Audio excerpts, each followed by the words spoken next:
What was the craziest thing that you did for money in undergrad? Welcome back to Sassy with Miki and Kev. I'm super excited for today's episode because it's a little bit more laid back. We have some episodes where we need to do a little bit more intense planning, and this is one of the ones where we can just come on here and storytell. Not that we're that good of storytellers. We are master storytellers.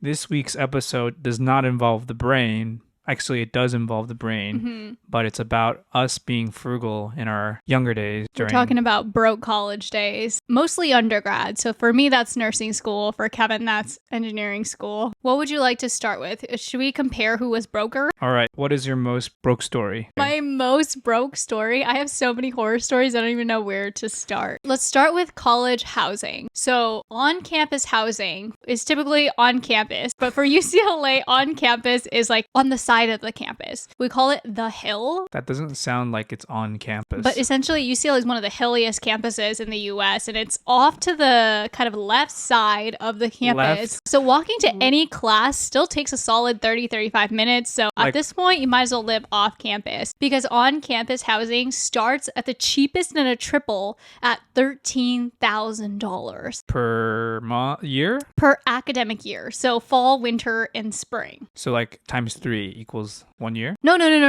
For all three of those, it's $13,000. Oh. And it does include, I think the $13K includes the most basic meal plan. So you can get 11, 14, or 19. This is kind of vague. She's like left side. What is left side? Like the east side of the campus. But it's like on the left if we were to look at the map of UCLA. The map, the east side is on the right side of the map.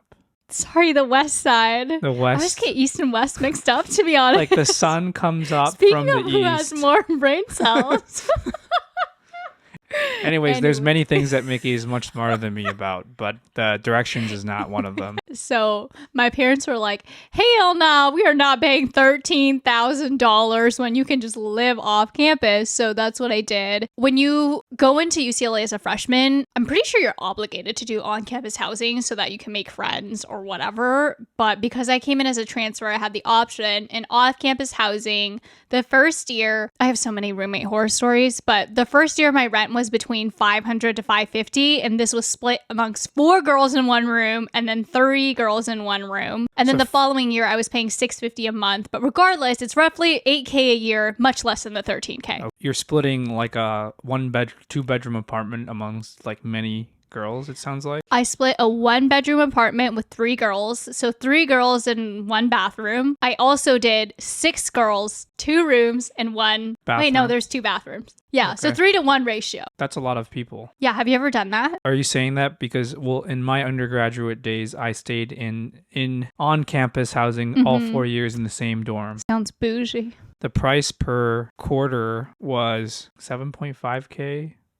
That's pretty affordable. It wasn't too bad, I think. But you were obligated to buy the meal plan, and the meal plan was another like $2,000 per semester. So it's a little bit cheaper if you have a roommate, so it's 2 people in 1 room. But it's a couple $100 more per semester if you're in a single, like you have your own room. They're like $200 or $300 different. I stayed in the same dorms, and I had a roommate my freshman year and my junior year, and I had a single my sophomore year and senior year. And we're not that far away from each other. We were both in college in LA, but I think my location was a little bit more expensive. Yeah, I think our school tried to do the best to get everyone on campus housing. And so it wasn't crazy expensive. It was just that you had to pay for the meal plan, which made it more expensive. So some people lived off campus and you can get really like cheap deals. Like you could rent like a 1-bedroom between like 3 people and pay like $400 a month. Not that it's a competition, but I think I win. You win for being most frugal. More broke From housing situation. I agree. Which, by the way, while we're talking about this, I have to give UCLA dining halls a shout out because we have the best dining halls in the world. Did you pay for that, though? Was that expensive? I did not. What you do is you make friends who have... rich parents? So, no.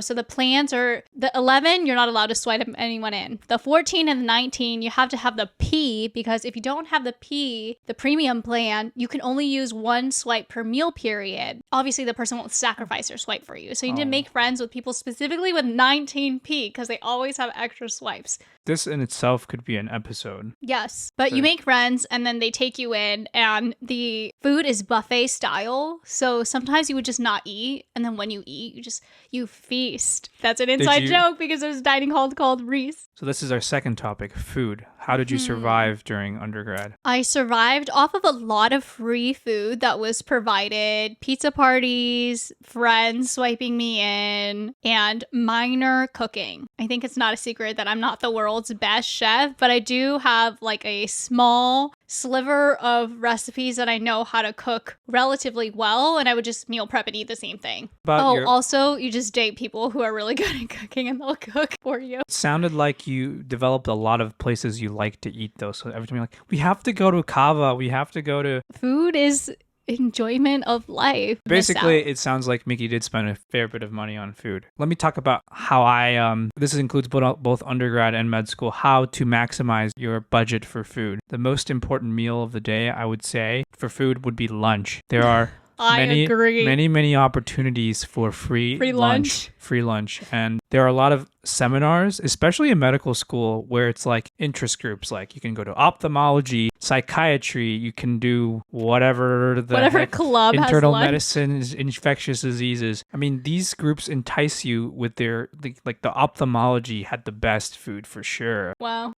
Do you consider that specialty? Actually, in fact, I was their interest group leader and I got to coordinate the lunch. That way, you not only can get lunch, but sometimes they have leftovers. You can pack. So you should just bring a Tupperware or some Ziploc bags with you. There's always going to be leftovers. And so you're not shy about taking the leftovers home? Well, it's kind of, not really. You're minimizing waste. Probably 3 out of the 5 days of the week, you have free food in undergrad and in med school. You just got to find the right place. And you get to learn stuff too while it's usually like a lecture. You actually listen? I mean, you have to stay there. You just take the food and leave. I've done that. So you have to like kind of stay for the hour usually. From noon to 1. So that is the number one frugal thing for food. The other thing is that on the weekends, we didn't have our meal plan, so we had to come up with our own cooking. Mm-hmm. I had a couple of places. So in LA, Zanku Chicken, I think is a very good $1 per meal budget. Chipotle, back in the days when they had like deals and things like that, was good. So like somehow you can buy one meal and get 2 meals out of them. Those were the days. Okay, I would say you win on the food. I'll give you that one. Yeah. I worked a lot of jobs in college. I averaged probably 20 to 30 hours of work a week. And part of the splurge was eating food that I thoroughly enjoyed. Okay, so next topic is working in general, yes. How to make money while losing money. I think I'm going to lose this one. So you can go first. If I go first, you're just going to pounce on me, I feel like. I worked a million jobs in college. The way that I saw it was my tuition was covered because I was on a multitude of scholarships that thankfully basically covered the entire tuition over the 3 years. It's really not that prestigious. I just applied to a lot of scholarships, and inevitably, if you're casting your net wide enough, you'll get a decent amount of hits. But my parents paid for my rent, so I didn't have to worry about that. But I paid for all of my other living expenses and extraneous expenses. Like if I wanted to buy anything, I would have to buy it with my own money. So that's why I worked a lot. And I was also used to working because I've been working since I was 16. What did you do for work, and how did you find time to do that? In college, the first couple jobs included working for a lab. So the way that I found jobs, it's sometimes kind of hard to find jobs as a college student that's convenient and easy and on campus because those are all highly desirable jobs. What I did was I went to the work study section where I knew they were going to be hiring people, and I emailed all of those lab managers. At the time, I obviously was still considering med school, so I wanted to do research related stuff. It was supposed to be wet lab work, but it was really just research meetings and sitting in a little circle and huddling. So I got paid $13.25 for that. I also did a caregiver job and I got paid $17 an hour for that. It was for another UCLA student and basically just helping him with activities of daily living. I also worked a marketing job for a healthcare company, and they paid me good. It was somewhere between $23 and $26. I can't remember. But that I could work from home. So I often did it like in between classes or during my free time on the weekends. What else? I feel like I'm missing a lot of jobs. Sounds like a lot already. Roughly how much money do you think you made per year? I have no idea. Did you file taxes? Yes, but the reason I don't know how much I made is because my expenses were always incredibly low. My goal was just to work as much as I can and minimize my expenses. My goal at the time, I think, was to hit 5 figures in my bank account by the end of the first year or second year of working in college, and I did that. So wow, 5 figures. But I want to clarify, the 10K had been brewing since I was 16, working my $8 an hour job. So it was cumulative. It wasn't that fast. Good of you to have an early bank account. Thank you. My parents did a good job. I did work study as well in lab, which started off from like a summer project. So I basically did my project there and I got paid like $12.50 an hour. Okay. And that was like maybe 10 to 20 hours a week. And the most of the money that I earned was probably from TAing. So I was a teaching assistant for like at least 1 or 2 classes per year. One of the classes was a graduate level class and I made like $8,000 from that class. That's a lot of money. I think it was a crazy amount of money. What did you do with that money? Kind of just went into my bank account and then it magically disappeared over time. Disappeared over time. Do you remember how much money you graduated with? I had enough money to like rent a car to drive to my med school, and I had a couple $1,000s left. That's not bad. I feel like the biggest thing I splurged on was this monitor right here that I bought during. We almost threw the monitor away. Oh my gosh, it's been with us everywhere, and Miki wants to throw it away. The last topic regarding making money, it seemed like Miki did a better job of her finances than I did, but she seemed like she worked harder, so we'll give her a point on that. So the next topic is transportation. How did you get from place to place? So when I was in college, this was 2015 to 2018. This was when Uber Pool first came out. Oh my gosh, yes. The glory days where it was literally $2 for me to go a couple miles down to the beach. So Uber Pool is something I use very frequently. I don't know if you guys remember, and when it initially piloted, you basically didn't have anybody else in the car with you because it wasn't smart enough to figure things out fast enough. So it was Uber Pool, but it was basically a private Uber at a third of the cost. So I did a lot of Uber pooling. The public transportation in LA is not very good, and it does not take you to anywhere you really need to go. So I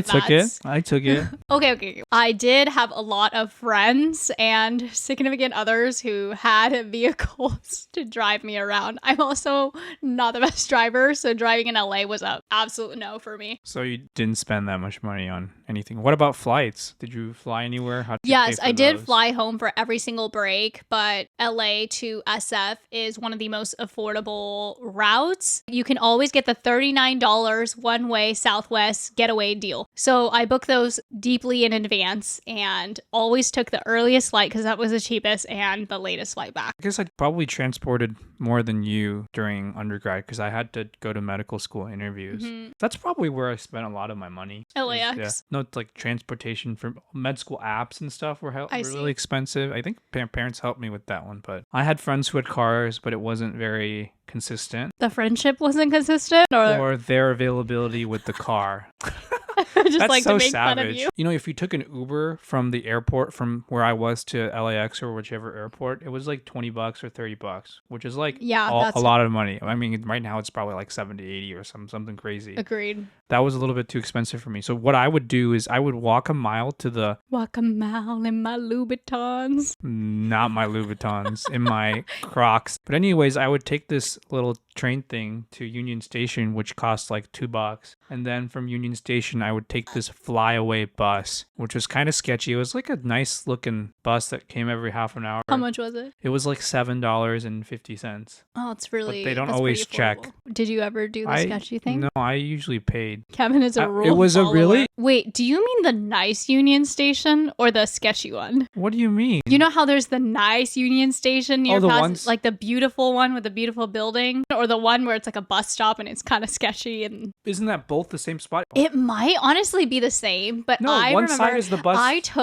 it wasn't a Greyhound, you guys. It was a Vietnamese bus company and it was $35. I took it from the Bay to LA to get back to college. And first of all, they gave me the best banh mi I've ever had in my entire life. The only sketchy thing about the bus ride was that they were driving like 80 miles an hour in this bus. So the entire time we were driving was like, the ETA, I think initially we left at 6 6 in the morning. So they told us it was going to be like 2 and we got there by like noon. We got there early. Faster than flying. They dropped us off at Union Station. But if it's the same Union Station, it must have been like the back where you couldn't see the nice buildings and stuff, because it was kind of, I felt a little unsafe as like big. a single college young girl. My mom found out that I was Uber pooling everywhere. She told me that I wasn't allowed to Uber pool anymore. And the only way to get from Union Station to UCLA was public transportation, but it would require at least, I think it was 3 different exchanges. My phone was at 2%. So I wasn't going to be able to look up the route. I like did not plan this properly. And if I had called an Uber, I knew that my mom would kill me. Do you know what I did? Did you call a taxi? No. Did you call your friend to pick you up? No.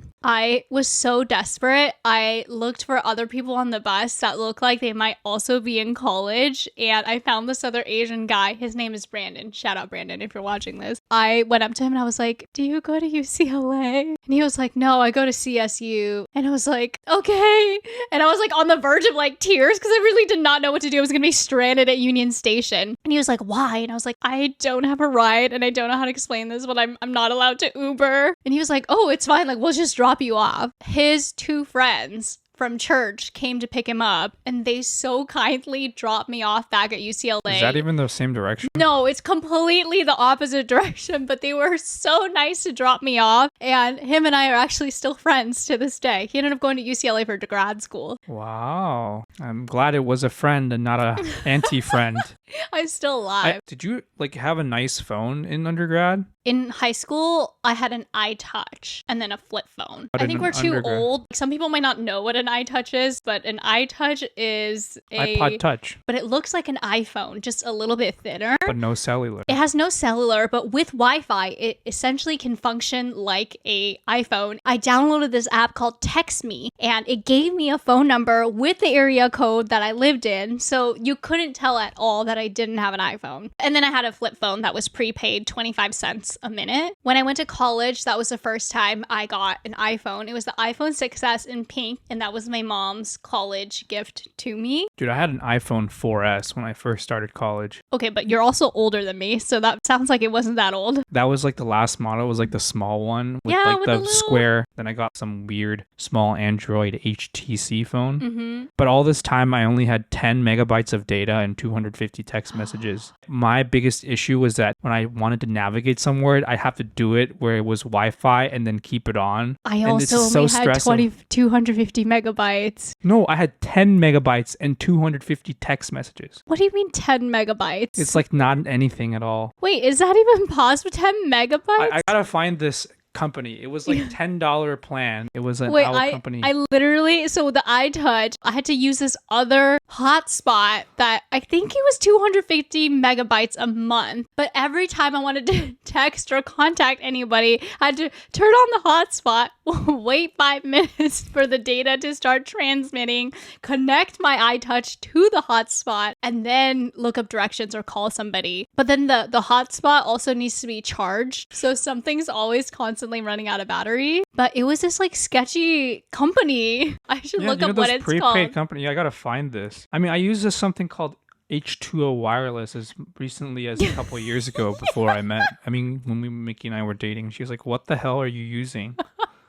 On your OnePlus phone. Yes. What's their motto? Never settle. Never settle. It was a pretty good phone back then. Did I buy you your first ever new iPhone? Yeah, it was not meant for me, but yes. Thank you. Kevin unboxed the new iPhone that iPhone 12. Yeah, the iPhone 12 I bought for myself. I honestly hadn't thought about it too deep. I just ordered it, but I thought maybe I would take the new one since I paid for it and I would give Kevin the 11. He got so excited when he unboxed it that I didn't have the heart to tell him that it wasn't for him. So you got your first ever new iPhone. Thank you. We still have to talk about flying a little bit. So it sounded like you took a $39 flight. But that's one way, so it's like closer to 80 $100.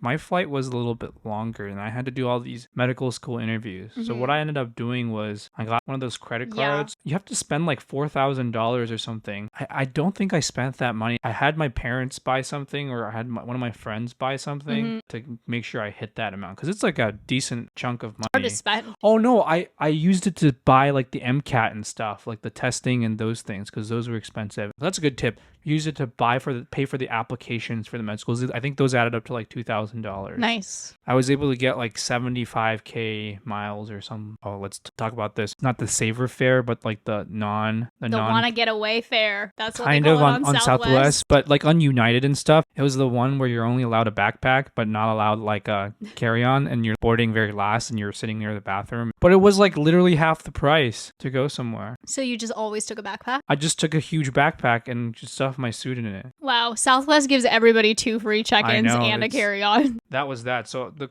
credit cards was very, very good. That's really smart. I didn't do any credit card hacking when I was in college. And then most of the places I did an interview at, they would allow you to stay with like a current student or something. And so I took full advantage of that. And especially in med school, we had an alumni program. This is actually really cool, where applying to residency programs, you get to stay with other doctors that graduated from your medical school.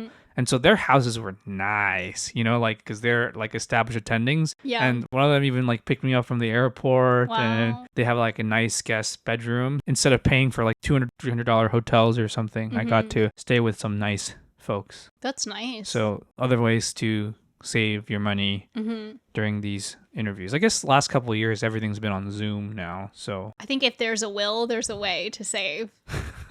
I will say the one thing I do splurge on now, quote unquote, now that I have more money, is just instead of having to worry about all that, I just pay for the Uber or take public transportation. Like, I don't feel the need to bother other people the way that I used to. Oh, can we talk about furniture? Because I got some stories to tell. Like how you got your furniture? Well, I guess you can't relate because you lived on campus and sounds very furnished. Yes. I had a twin-size mattress that I bought off of somebody else for $95 on free and for sale. Honestly, I'm amazed I didn't have bed bugs or anything. That sounds kind of expensive. It was a new mattress, supposedly. So, and it did look in really good condition, so I was happy to pay for it, and it wasn't bad. I did not have a bed frame for... You just put it on the ground? Yeah, the entire time. I never had a bed frame, and all my roommates always had bed frames, so everybody's bed was like here, and then mine would be that's kind of gross ground. On the ground. But it was thick. It was like a 12-inch mattress, so it was very thick. I really was not worried. Also, we're in LA, so it's not cold or anything. The one piece of furniture I did have was an IKEA desk. The all-white one with the matching legs on free and for sale was closer to $50, but this one had blue legs, so the person couldn't sell it for as much, so I think I got it for $29. That was the one piece of furniture that I had, and that was it. Really? No couch, no nothing. I had this Target circular, like, you know those fold-up chairs that have the little, you kind of sink into it? Like a beanbag? Not a bean, but it's like soft. I had one of those that people really like to sit in. Every year the seniors would leave, and then you have like super cheap things. The biggest thing was, I think every other Tuesday, they have like a liquidation center or something. Our school had like, they have to throw away like old furniture or chairs and things like that. And they would pile it all along this area. And so we would just scavenge that, and you could just look there, and if there was a nice chair or something or nice table. Dumpster diving. Technically not in a dumpster. Not in a dumpster, but like about to go into a dumpster or somewhere. Actually, when we first met, somebody had a free bookshelf shoe rack thing. That was heavy. It was like all wood. We were walking the dog, right? It was really nice quality. We sold it when we moved to Seattle for $40. I know. We went from 0 to 40. It was nice. It was like foldable. It was so nice. Would have kept it if our house wasn't so tiny. I know. Yeah, good memories. How'd you get that sketchy couch that you had that we sold to the Russian lady for like $200? My parents bought that couch. It was really uncomfortable. It was so uncomfortable. I mean, it's if you not meant for a couch, though. It's a pull-out futon. What was the craziest thing that you did for money in undergrad? I can't say I did anything too crazy. I'm pretty logical. I'll just go and earn my money, and I'm a low risk tolerance kind of person, so I don't engage in sketchy behaviors. The craziest thing was selling my usage rights in perpetuity to a brand for $200, $400 total for life. That sounds like a lot of money. Yeah, thankfully I've not ever seen that ad pop up ever again. Okay. I was like, $400, that's like life-changing money. I agree. Have you ever, in the bathroom stalls where they have posters? See, where it's not usually in the bathroom stalls. Oh, it's in the bathroom for me. Oh, sperm donation or egg donation? Yeah, those are always posted in the bathroom stalls. Have you ever considered doing those for money? Not those things. Would you ever donate sperm for money? Probably not. I don't know if I want little Kevin's running around without my knowledge with somebody else's egg. Wow. Would you do the egg for $100,000? Eggs are worth a lot of money. Would you do it for $100,000? There's a lot of people looking for Asian females between 18 to 25, and it usually pays anywhere from 10 to 30K. Wow, you look Because this up. it's pretty invasive to do egg donation. I have never considered it. I did a couple studies. It was Oh yeah? we had like the Brain Institute had studies where they would like put like stuff on you and it's like $40 an hour and you just like answer questions like on a screen. And You did that? I did it a couple times. Some of my friends did it like every week. Is it cash or? No, they just reimburse. Oh, they give you a check. Yeah. That reminds me, this is so random, but when I was in high school, there was this radio phone line that was in Mandarin that you could call, and in the morning they would give the first 3 callers, if you dialed in, $100. So every morning for a whole month while they were running this event, I was rage calling. My mom, my dad, and I were all called. This is like 6 in the morning. Did you get any dollars? We won twice. My mom won once and I won once. Good for you. I feel like some of my fondest memories are doing dumb things. Yeah, doing dumb things. But they had like definitely more invasive tests. There's some of them that were like $80 an hour or something. My friend had to like eat something and do some behavioral things. And how much money do you think I would have to make to voluntarily pay for business class? Like go to an MBA program or business class on a flight? Oh, business class on a flight.